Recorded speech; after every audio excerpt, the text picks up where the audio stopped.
Hi, everyone, and welcome to today's webinar. We're so happy to have you. I am joined by the wonderful Kate, who has been working in the childcare industry for more than 30 years and is the co-host of the Childcare Conversations podcast.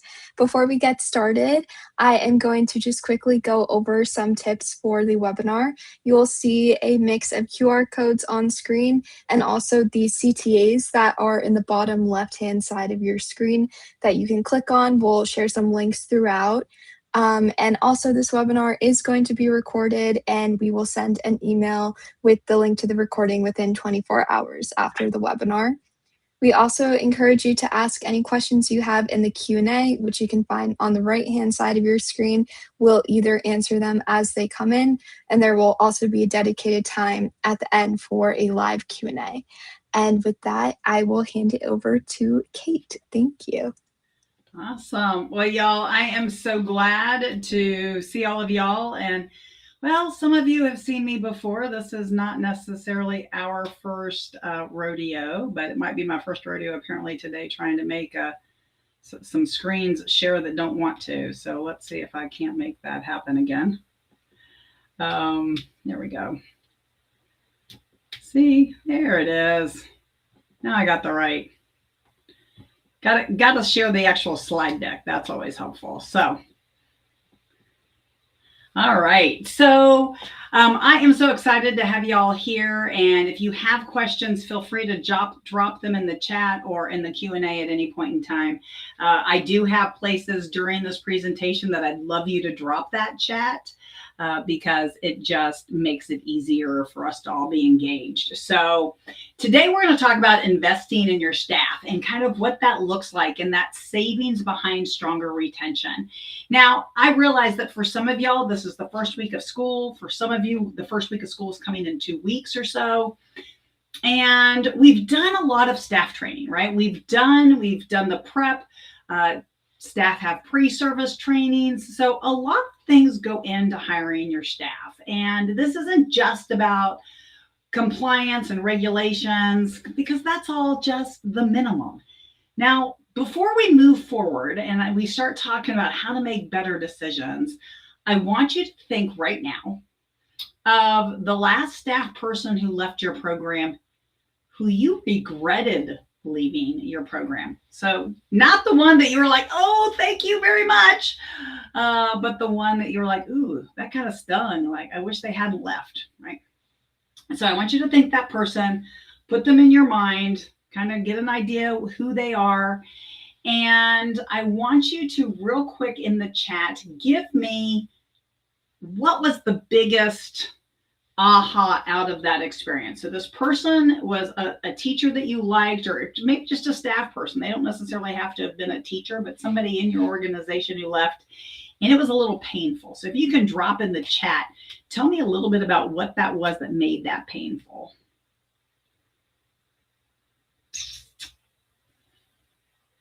Maybe got some folks in here.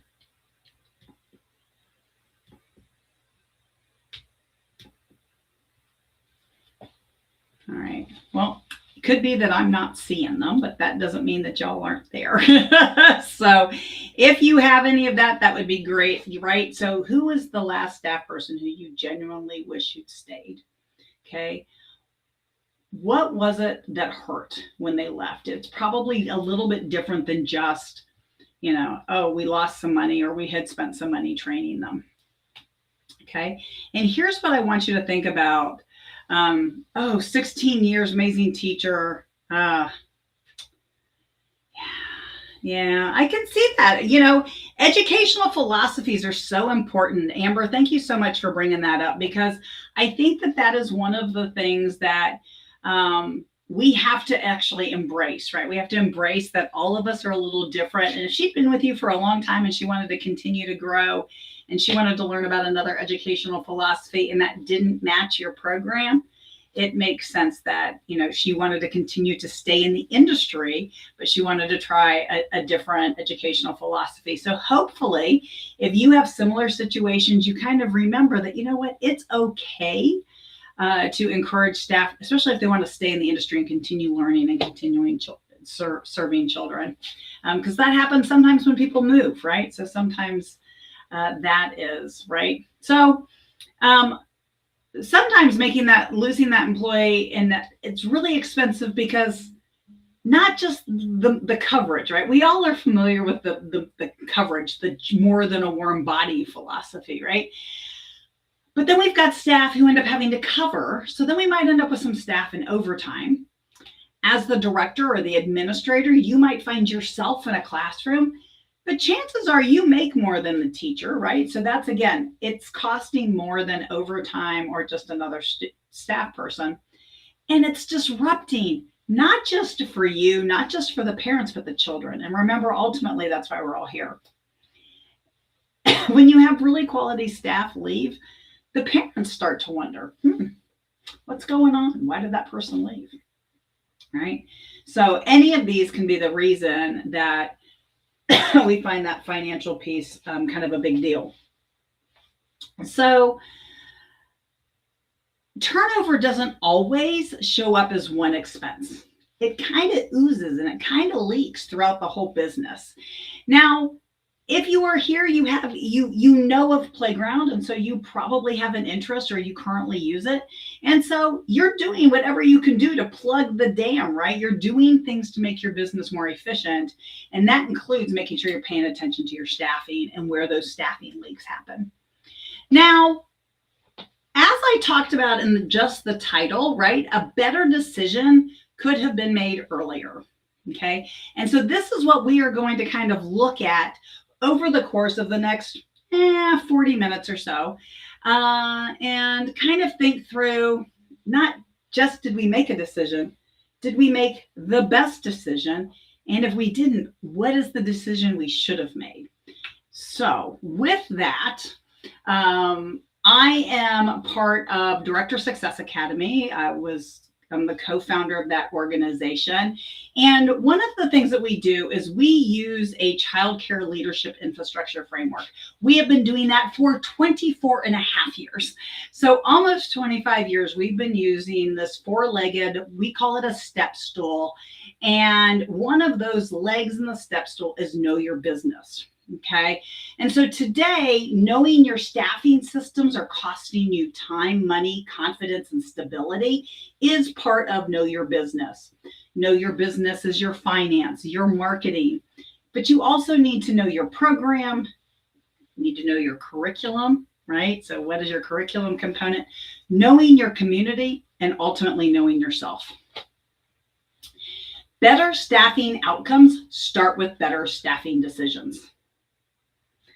I'll say that again. This might be one that if you needed to write a note down, if you don't already have pencil and paper, this is a good one to write down. That the staffing outcomes start with staffing decisions. And if you are only staffing based on minimum requirements, you always do it in a rush. Maybe you stall and wait to delay to fire somebody because, well, they're not too bad. Remember that whatever you tolerate becomes the new standard. And so if you have new staff who are watching you allow bad staff to do bad processes, bad standard operating procedures, maybe they're just not good teachers or not good humans, your new staff are watching. If you want to keep the new staff, you got to get rid of the sour apples. Okay. Now, did you know this, that if you put two apples together and one is ripe and one is rotten, that the one that is rotten will actually make the other one turn rotten faster? Well, you know what? Same thing happens with our staff. If we have a rotten egg or a rotten apple, we have a rotten piece of fruit, eventually our whole bowl is going to just be kind of gross and soggy. We don't really want that. So here is decision number one. And so again, if you've got that paper and pencil out, you want to take a screenshot of this, you can. I want you to know the cost. What is this turnover actually costing you? Okay. So I want you to think through, first, we're going to talk about the turnover rate. And I promise I'm not going to spend all of today talking about the financial, like the actual numbers. Now, if you are a numbers person or you think that maybe you should know the actual numbers, If you actually, and I think in the chat, or at least at the end, Harmony is going to drop in the link to register for. Carrie and I are going to do a workshop in about 3 weeks. I think it's the 23rd of September over in early childhood investigative webinars. Specifically, it's 90 minutes of all the math, right? So we'll actually have you, pull out the calculator on your phone, right? So, but you need to know how many employees have left your organization in the last year. How many average employees do you have, right? Like on average, right? So if you normally have 30 employees and you've had 15 leave, right? And then you're going to multiply that times 100. And that is actually your turnover rate. Okay. And you need to know what your turnover rate is, just like you should know what your turnover rate is of families, right? Like, are families leaving regularly or not? And so we want to make sure that we're familiar with what's kind of going on. Sorry, real quick, I had my phone make a buzz and I thought I had turned it off. So y'all get to watch me do something that, like every trainer should probably do ahead of time, which is turn off their phone. So anyway, sorry about that. But you need to know what is your turnover rate? Are you losing 1, 2? Are you losing 1 out of 3, 1 out of 5? What is that, right? Okay. And then the departures and the turnover. So if you've had 8 people leave your organization, and normally you have 20 staff, right? You've had a 40% turnover. Okay, so if you think about it right now, if you want to privately estimate yours, I think that's a really good number for you to have.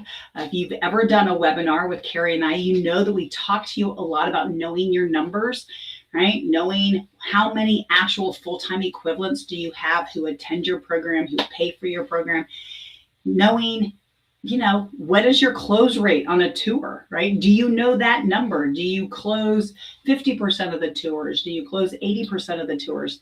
Do you close 90% or more of the tours? Because when somebody comes in, they're going to stay. Okay. How does that work with your staff? Okay. So what are we paying for? So there's the visible costs, and then there's the operational costs, right?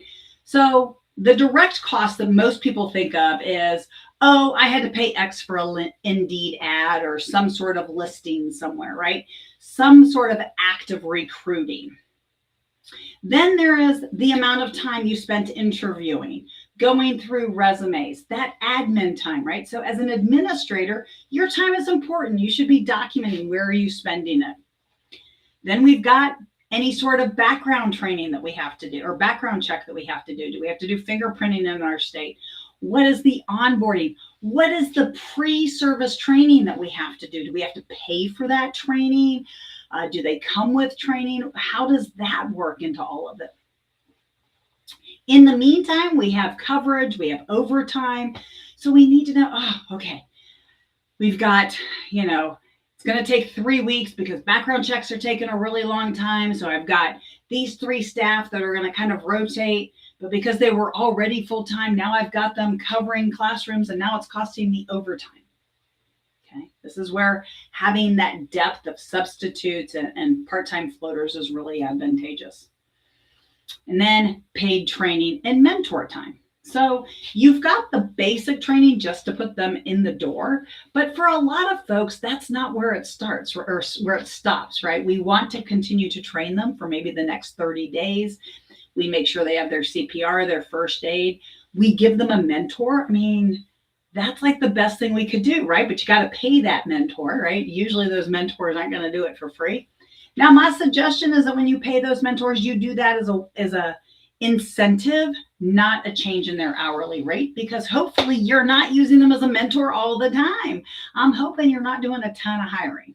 Okay. Now, one of the things I do often say, though, is that you should always be hiring. Well, you should always be hiring for substitutes and floaters. We all get better the more we practice. So in addition to the direct, very, very easy things to figure out, then there's the harder things to price, right? The classroom disruption, right? When you have one teacher leave, that room is now in chaos Those kids trusted her or them, right? The kids trusted them, and now they're like, their trust is gone. They're not sure what to expect, especially if they've got floaters all the time. They become chaotic.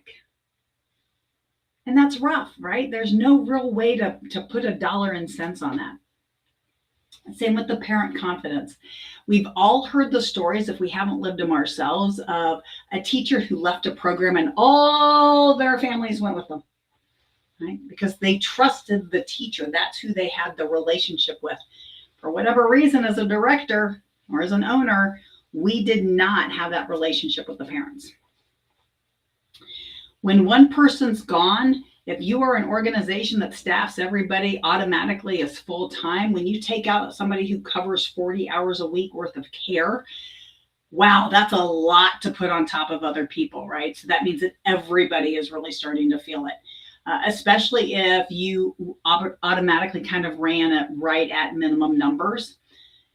So the rest of the team has got just an emotional and physical workload, not just the overtime pay.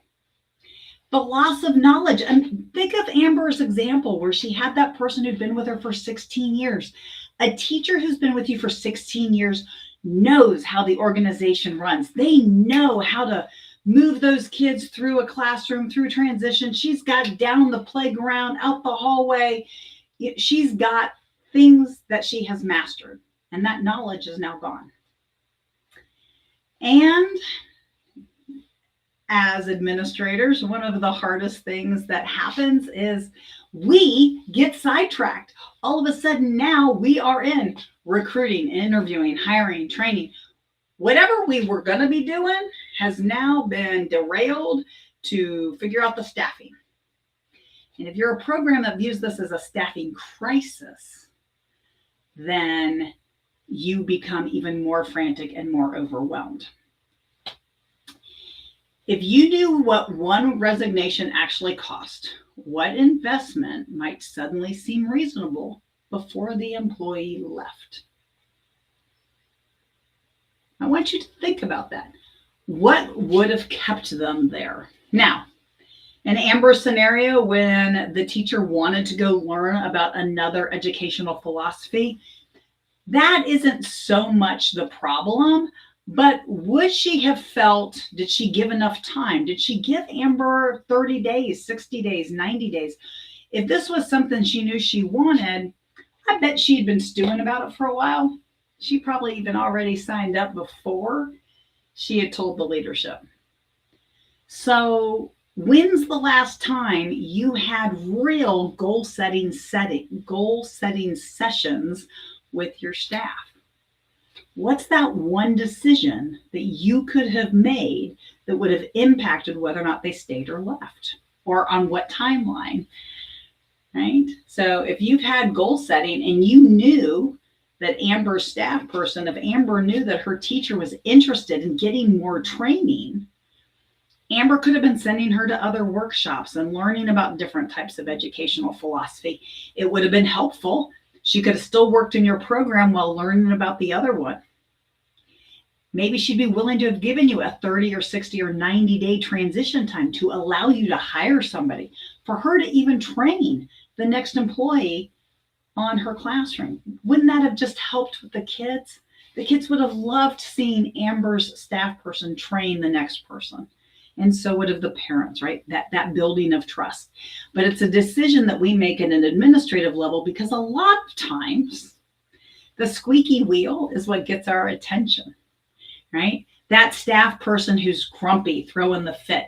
The parent who's like, where is the dang sock? Why do you keep losing my socks, right? We've always got a parent or a staff person who needs us. And so a lot of times what happens is we forget the things that make us good managers and make for a really successful program, like real contact with our staff.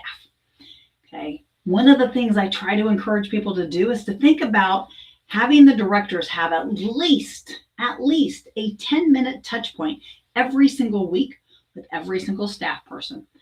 10 minutes. Okay. So if you've got 20 staff, that is 200 minutes.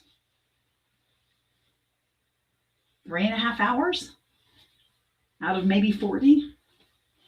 This isn't sit down, have a meeting. It is grab them in the hallway, on the playground, have opportunities during nap time where the director builds that relationship with the staff person. That is an investment that we might actually make ahead of time, which allows for the staff to feel more connected and less likely to leave. Okay. Decision number 2. This is what I want you just to think about, all these decisions. What are better decisions you could make? Okay, so decision number 2, orientation or onboarding. Are we orienting people or are we preparing them to succeed? Okay. Do you have both in your program? Most people should have an orientation day. That's a single day. That's where they fill out their paperwork. Maybe they get passwords to computers. They learn key codes. Maybe they learn a little software. But that's it. It's not, hi, tomorrow you now have 12 toddlers, because we want them to stay. Okay. As somebody who thought I could get away with orientations and not onboarding, I will tell you it took a while, and not necessarily because I enjoyed it. I actually was one of those folks that there's a lot of classrooms I love being in. And then there's that one classroom that as an administrator, I never ever wanted to be in. And so when I was often in the toddler room, when I needed to refill that classroom, it took me a while because I would try to put people in there as soon as possible because I didn't want to be there. And do you know what happens when you put people in really, really quick because they're a warm body? Yeah, poor decisions mean that they left at lunch. That's all I got to tell you, right? So when they leave at lunch, it makes it really, really harder. So an onboarding process should be a 30, 60, 90-day program within your organization. And this is not just the basic minimum standard training. We want to make sure that every single day during their onboarding process, even orientation if possible, depending on how your state works and when you did fingerprinting and background checks and those kinds of things. But if you can, even during orientation day, give them something that was exciting and fun to do. If all they're doing is reading manuals, watching videos, this is going to be the most boring thing they've ever thought about as far as a job, and they're not going to want to do it. Give them something exciting. What are things that you get to do at your program that no other job gets to do?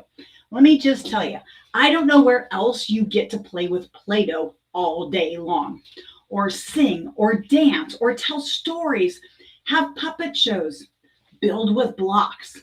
All of these are some of the most exciting things that we get to do as teachers and administrators in early learning. Do you do it?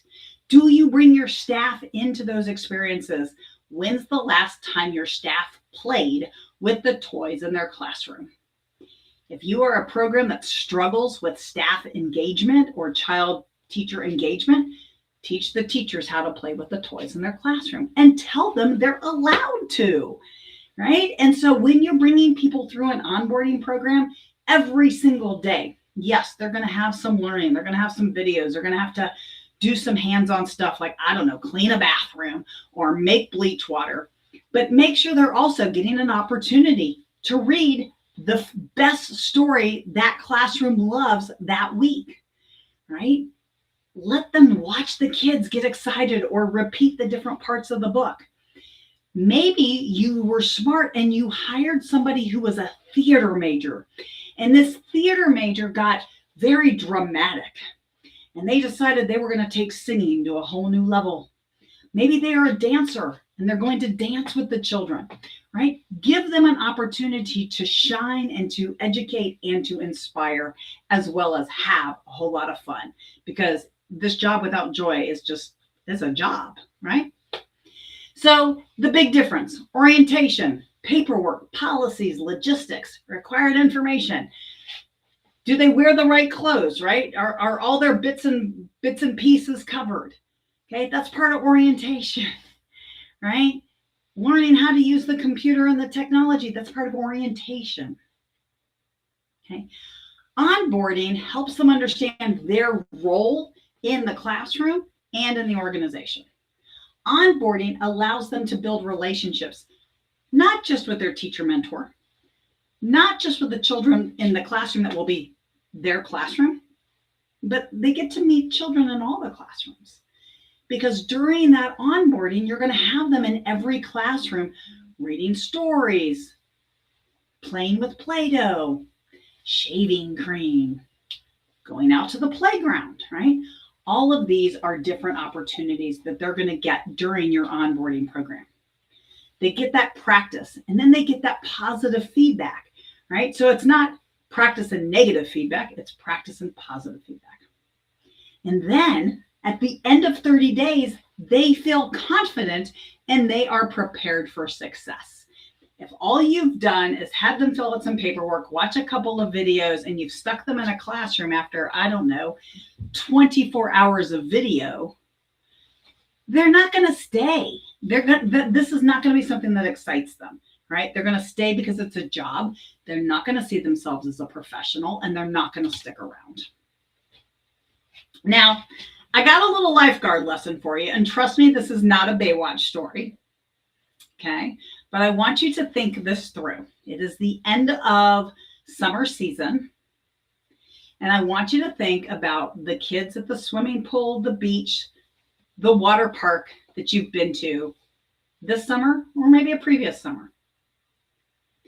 Now, do you know that the 15-year-olds that we have trusted to watch our children at the pool, these are 15-year-olds we are trusting to watch children at the pool, they save their own money, or they get money from somebody, to pay to attend a class that is about 40 hours, plus they get their CPR, plus they get their first aid to hopefully get a job. They are not guaranteed a job, and most places don't hire them without this training. Their age is predetermined by the American Red Cross and has been predetermined for over 100 years.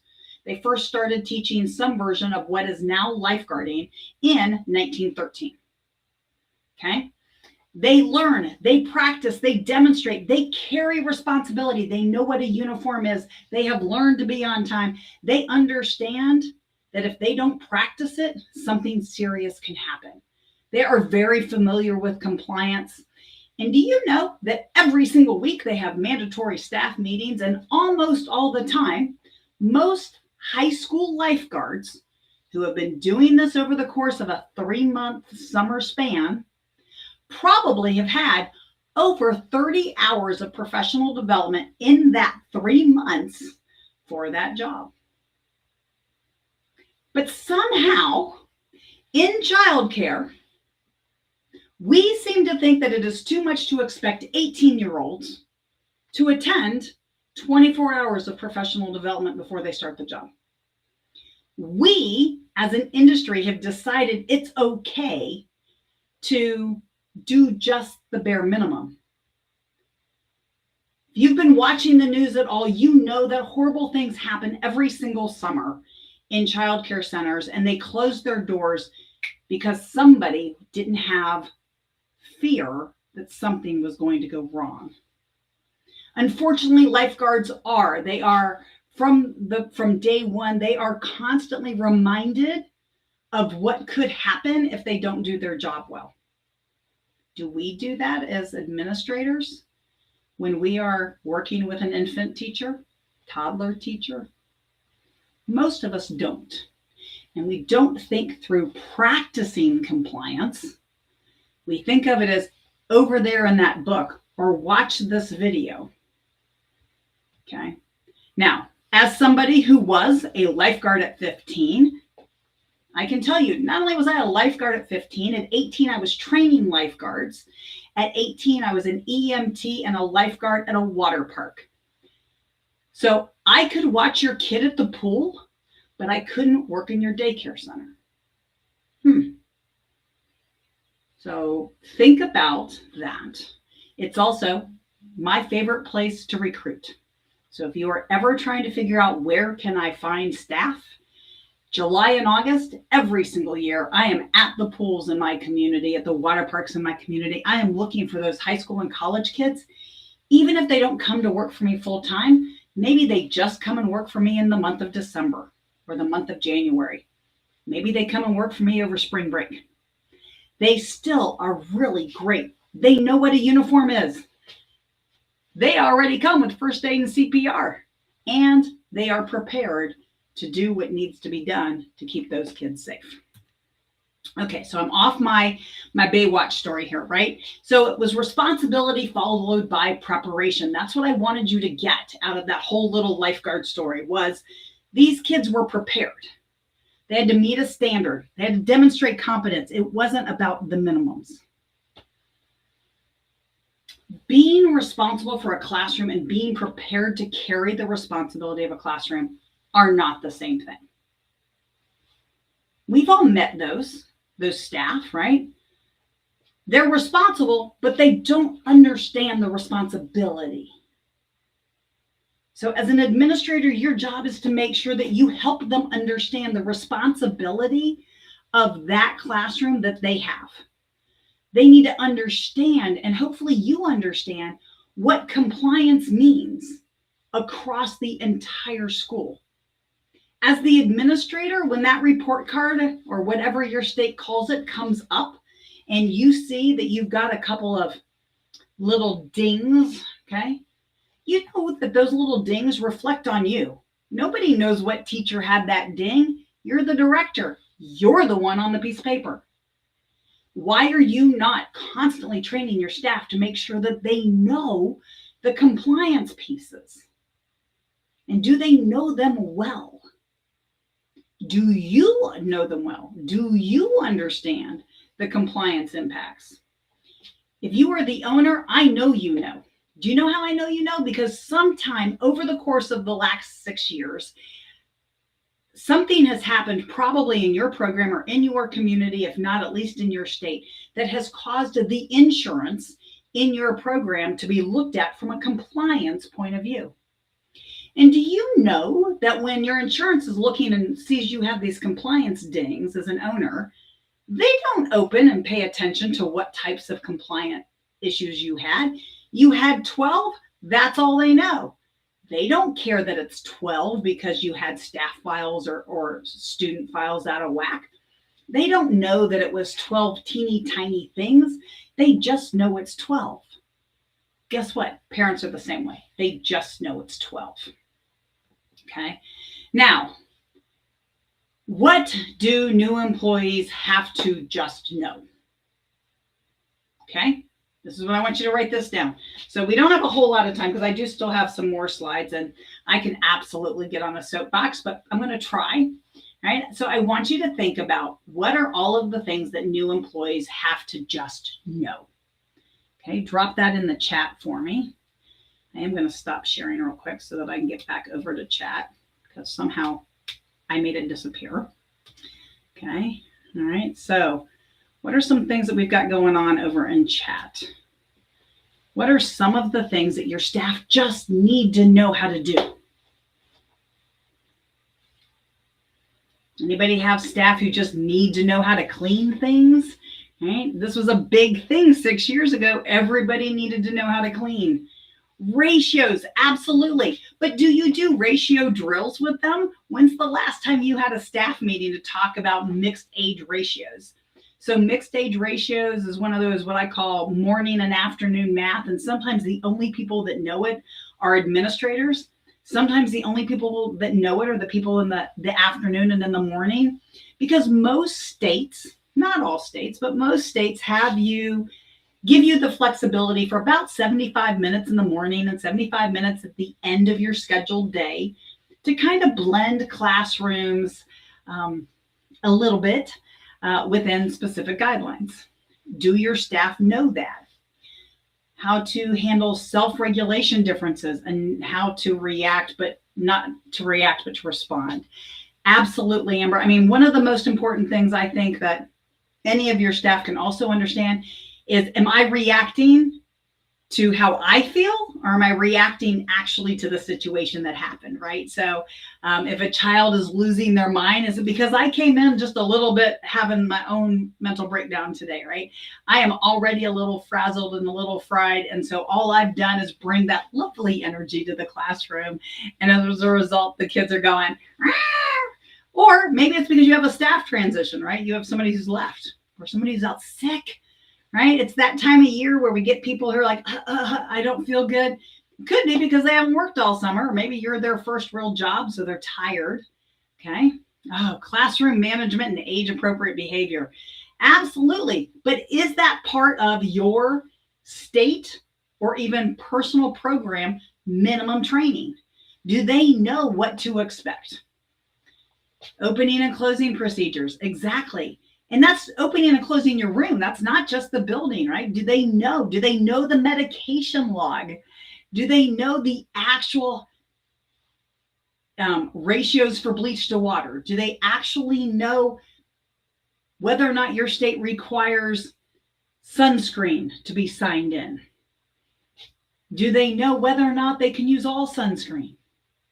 If they see somebody with a little diaper rash, do they just grab diaper paste from any child and put it on that child, or do they understand they can't just do that?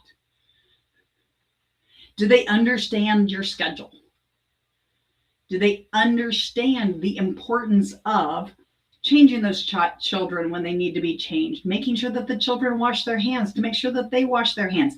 Did you know there are 23 steps to changing a diaper? Do they know all 23 steps? Do you give them a way to learn and to practice? Maybe even a cheat sheet? Yeah, I know, like a little checklist or a QR code that gives them a video that means that they can now see all 22 steps, okay? These are just some of the little things, right? So I am so glad that you guys contributed your ideas and the things that to you, your staff just need to know before they can ever be responsible for kids in the program, okay? Absolutely. So we're going to just keep going. At least that's the plan. We'll see where we end up. Nope.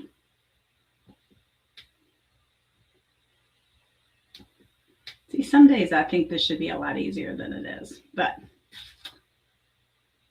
all right.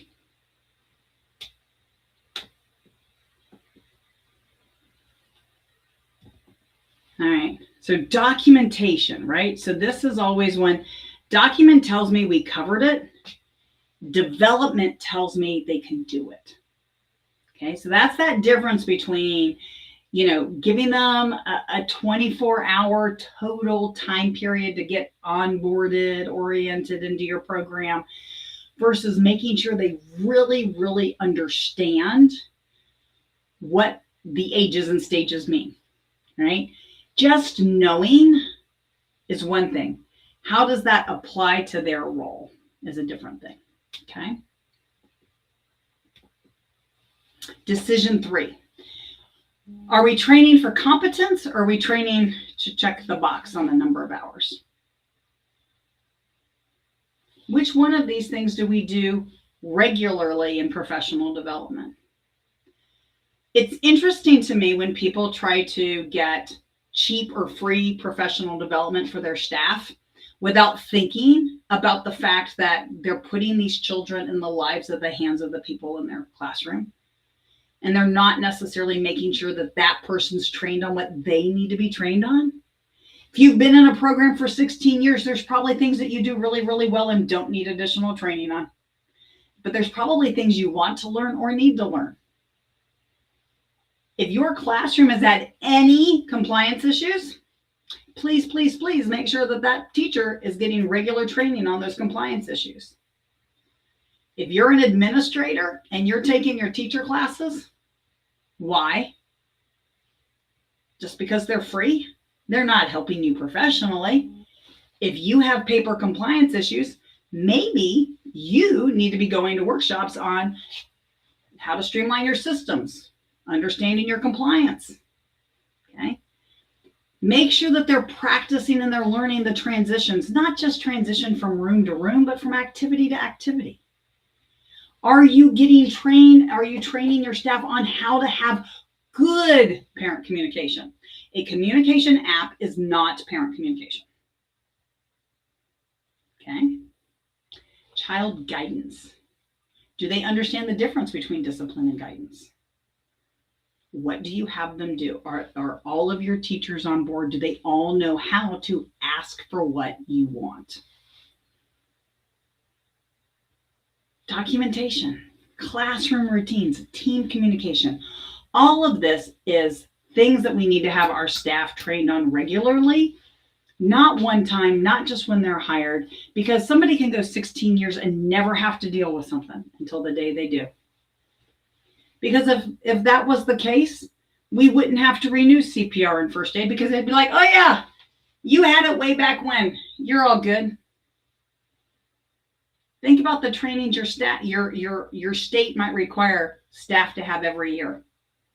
Why do you think that is? Those are staff trainings. Those are mandatory trainings that somebody has perceived as very, very important, and that they don't think that you can only learn it one time and remember. Right? If we did, most of these kids wouldn't take months to potty, to learn how to potty. They wouldn't take months to learn how to tie their shoes. I don't know, those infants would, they would be giraffes and they'd be walking immediately, right? Okay. We are all adult educators. Did you know that? As a director and administrator, you're an adult educator. So make sure that you are actually thinking. It's a great thing to take a picture of on your slides. See it, try it, do it, own it. Are you literally just giving them a video and saying, you got it. I know you've watched the video. Okay. Just because they've watched it, they might understand it, but it doesn't mean they know how to do it. Have you had them try it? With you there, walking them through it. Now, have you had them do it where you watched and made sure that they did it correctly? Okay. And now, do they own it? In other words, do they use it consistently? Okay. These are things that are very, very important. And again, most administrators, you are not necessarily set up for success. I would suspect most of you were probably awesome teachers that then got promoted. Or maybe you started a business, but nobody said, hey, by the way, just because you can manage 2-year-olds does not mean you can manage staff. It does not mean you can manage adults. It doesn't mean you can manage parents or budgets or marketing plans. It also means that when you are teaching your adults, you have to remember that they have a process of learning just like the kids do. Okay? Telling them isn't training. Have we helped them develop a skill, or we've just told them they need to do it? I want you to think that through, right? Because all of this plays into whether or not you're retaining your staff. Believe it or not, how you onboard them is how you retain them. Okay? So I've got some reflection questions that I'm going to have you guys think through and write down.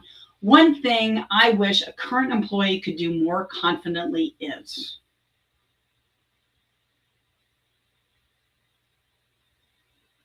And then where are they supposed to learn how to do that? Are you going to teach them? Are you going to hire somebody in to teach people? You're going to give them a video? What is it that you're going to do? Decision 4. This is the big one for all of you. Make development intentional. Staff development needs to be intentional, right? They need to belong. You want them to be part of your program. You don't want them to come in and go, oh my Lord, the mean girls are here. I feel like I'm in middle school. They've got their little cliques and I'm nowhere. That's part of a mentor teacher's job. That mentor teacher, have them eat lunch with the new person every day for the first month. Okay? Allow them to belong to your program. Be part of your family. At 60 days, they start to develop the confidence and competence to stay and be confident in the job they're doing. You get them into 90 days and they feel committed, help them grow to the next role. Okay, at 90 days, ask them, where do you see yourself? What did you like the first couple of months? Where do you want to go? Okay. Go from vague to measurable. Improve classroom management. What does that mean? Come on, really, what does that mean? But a better, more observable, more measurable, a better decision is during the next 30 days, I want you to be able to independently lead the transition routine successfully on 4 of 5 observed days. So they know they have a deadline. They know when they've got to learn it by and what it is you want them to actually learn and do. Okay. Specific expectations create better feedback. Better feedback creates better information. Better information ultimately creates better decisions for you and for them. Now, decision 5, I want you to figure out whether or not these decisions helped. Did it help you that turnover rate? Did it help your onboarding completion? Did you get more people who stayed for longer than 90 days? Right? What about absenteeism? How did that impact it? If we call it an investment, we should be willing to ask whether it worked. So I have seen professional trainers use the term like investment on their training fees. But do they or do you figure out, how do we know if it worked? What is the return on investment? What are we actually looking for? Okay. Now, if you could do one thing to make a better decision over the course of the next 60, 90 days, what is that number? What are you going to measure? I'm not talking about a dashboard. I'm not talking about like all the things, right? Because there's a lot of things, right?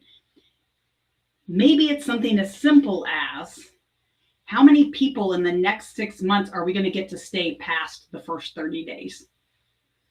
If you've got a high initial turnover. Maybe it's, you're going to be really clear when you're doing disciplinary actions that you get 3 tries, not 3 different things, and not, oh, I'm only going to cite you once a week for something you do every single day. Remember that rotten fruit?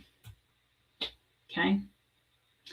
Now, take a snap of this, a picture of this, and I want you to decide, what are you going to do different in the next 30 days?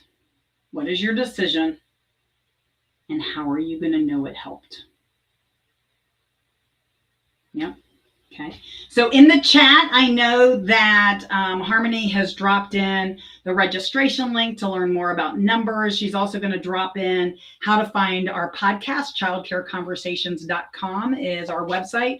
We have a newsletter that goes out twice a week. We also love to get feedback and interest. We've had almost 400 podcast interviews that we've recorded. So I think we're up to like, I don't know, 370 or 380 actually on the platform at this point in time. You can find me at katewoodwardyoung.me. And I just want you to remember, if you possibly can, one thing today. Better retention is rarely one decision. It's a result of a lot of little better decisions made earlier, right? As soon as, really as far back as, don't tell anybody, but the job want ad, okay? That is really where all of this starts, okay? So again, you can find me at Kate Woodward Young on all socials, LinkedIn. Feel free to connect with me. I'd love to be a resource if you need a sounding board. Don't forget to come over and join us at, if you want to look at more of those numbers. You may not like them because we're going to actually have you do math on what is it costing for that staff overtime and the director's time. So you would actually end up with a real number there, and that's not till September. So you got a month to play with it on your own in case you want to maybe not have to do those numbers. But with that, I'm open to answering any question answers that folks might have. If there's anything in the chat that you want some help with.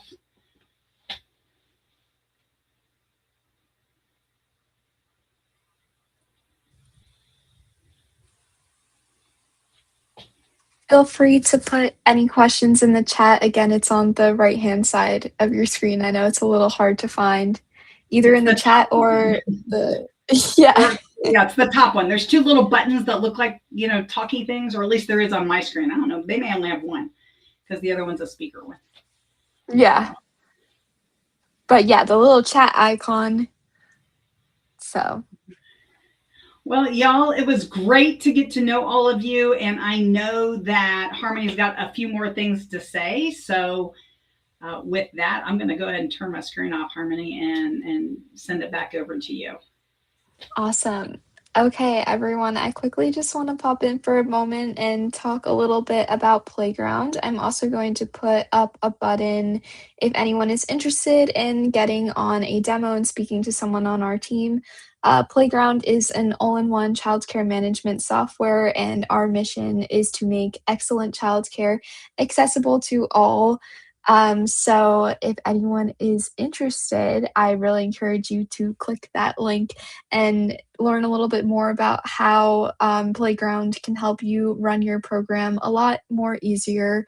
Um, and I also have a video that I would like to share. I'm going to attempt to share my screen. Um, let's see.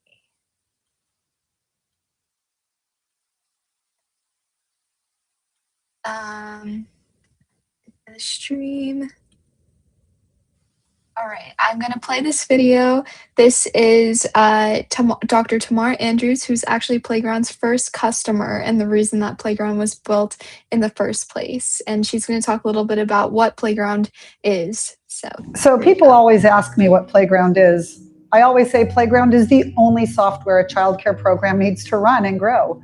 But to me, it's so much more than software. It's the system that gave me back my time as a director so I could spend more time with my teachers, with the kids, with the families, instead of behind a desk.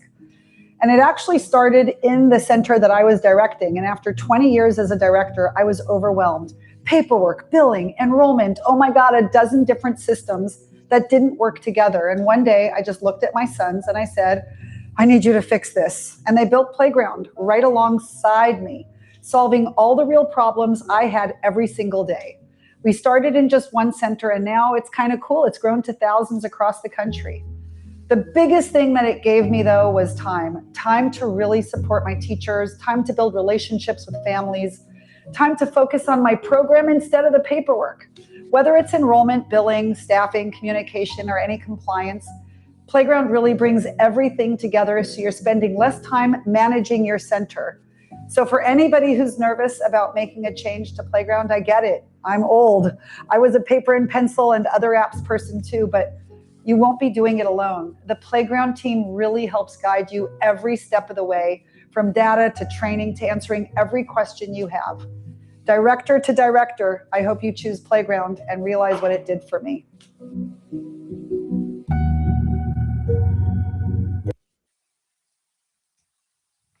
All right.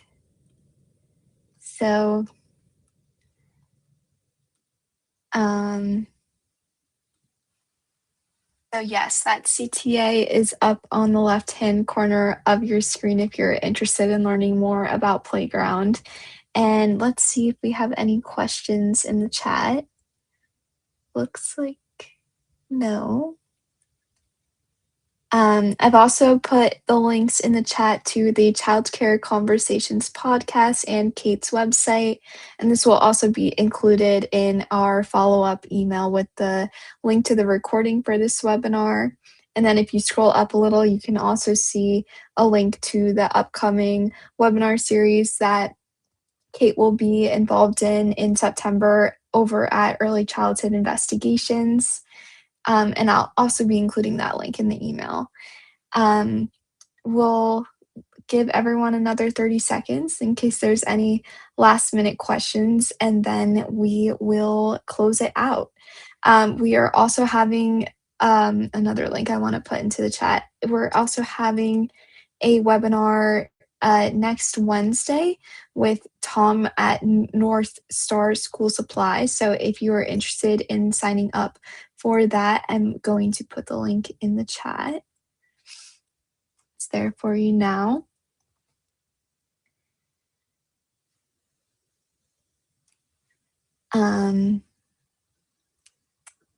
All right. Well, I think that we're going to close it out here. So thank you so much, everyone, for coming.